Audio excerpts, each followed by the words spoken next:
Hello বন্ধু, আমি রথিন রায় আর আপনারা দেখছেন আমি ভবঘুরে ইউটিউব ব্লগ চ্যানেল। দেখতে দেখতে দুর্গাপুজো পুরো হাতের মুঠোয় চলে আসছে, আর মাত্র 90 দিন। 90 দিনও বাকি নেই, 90 দিনের থেকেও অনেকটা কম বাকি আছে। আর আমি আজকে এসেছি কল্যাণীর রথ সড়কের মাঠে, রথতলার মাঠে। আজকে দেখব কী থিম হচ্ছে। এটা কী থিম হচ্ছে? এটা স্বামী নারায়ণ টেম্পল, গুজরাতে স্বামী নারায়ণ মন্দির হচ্ছে, মন্দিরের অনুকরণে এই প্যান্ডেলটা তৈরি হচ্ছে। এটা হচ্ছে কল্যাণীর রথ সড়কের মাঠে। আমি এর নিয়মিত দুর্গাপুজোর 2022-এ দুর্গাপুজোর ভিডিও আপডেট দিতেই থাকছি। কল্যাণীর বড় বড় প্যান্ডেল থেকে শুরু করে কলকাতার আশেপাশের যত বড় বড় প্যান্ডেল আছে সব আমার চ্যানেলে পাবে, সবার ফার্স্ট, সবার প্রথম পাবে। আমি এর আগে দিয়েছি হুগলির জিরাটের বুর্জ খালিফা তৈরি হচ্ছে। কলকাতায় যারা দেখতে পাওনি বুর্জ খালিফা, তারা অবশ্যই হুগলির জিরাট বাসস্ট্যান্ড সবুজ সংঘের ময়দানে গিয়ে দেখে আসতে পারবে। দারুণ প্যান্ডেল হচ্ছে। ওরাও অনেকটা কাজ এগিয়ে গেছে। এর আগে যারা আমার ভিডিওটা দেখোনি, কল্যাণীর আরেকটা ভিডিও দিয়েছি ITI মোড়ের কী থিম হচ্ছে, সেই ভিডিওটা আমি ঠিক এর আগে ছেড়েছি। আর এখন এসেছি আমি রথ সড়কের ময়দানে। দেখো কত কাজ হয়ে গেছে, প্রচুর কাজ হয়ে গেছে। এখনও 3 মাস, প্রায় 90 দিন বাকি আছে, তার আগেই এত বড় প্যান্ডেল হয়ে গেছে। তাহলে বুঝতেই পারছো আর কী কী হবে। আর ঠিক এই দিকটা দেখো, মেলা বসেছে, কারণ রথ চলছে, রথের মেলা। আমি এসেছি বিকেলবেলা। এখন নাগরদোলা দেখা যাচ্ছে, মেলা আসছে। মেলাটার পেছন সাইড এটা। মেলার ভেতরে ভিড় রীতিমতো জমে গেছে, আমি ভিড় ঠেলেই এসেছি। খুব জমজমাট পুজোর টাইমেও ওখানে মেলা হয়, সম্ভবত মেলা হয়। আমি এখানে কমিটির লোককে এখনও পাইনি যে আমি কিছু কথা জিজ্ঞেস করে নেবো, তার জন্য এখানে আমি কিছু বলতে পারলাম না। দেখো বাসের ট্যাকচার দেখতে পাচ্ছ।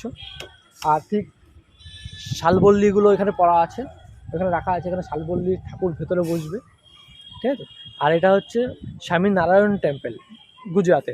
খুব সুন্দর মন্দির, মানে যখন কমপ্লিট হবে ভাবাই যাচ্ছে না মানে কি হতে চলেছে কল্যাণীতে এবছর ভিড়ের জায়গা দিতে পারবে না, এটা আমি গ্যারান্টির সাথে বলে দিতে পারি।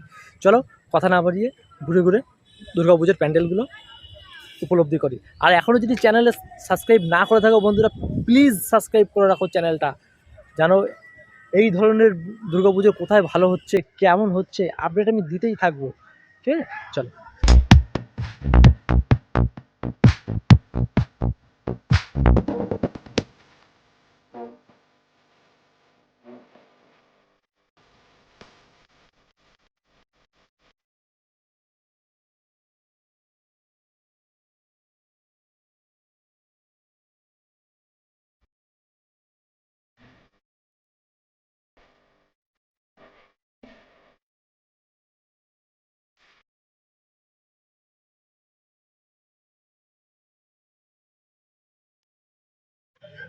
দেখো বন্ধু, এগুলো ছোট ছোট পার্ট। এটা একটা মন্দির হবে, এটা একটা মন্দির হবে, এটা একটা মন্দির হবে, এটা একটা মন্দির হবে, এটা একটা মন্দির হবে। আর এটার একটা বড় ট্যাকচার ইতিমধ্যে হয়ে গেছে।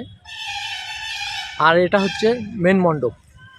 ঠিক তার পাশেও আবার একটা ছোট মন্দির হবে। দেখো একটা তৈরি হয়ে গেছে, এই একটা হয়েছে, এগুলো টোটালটা হচ্ছে।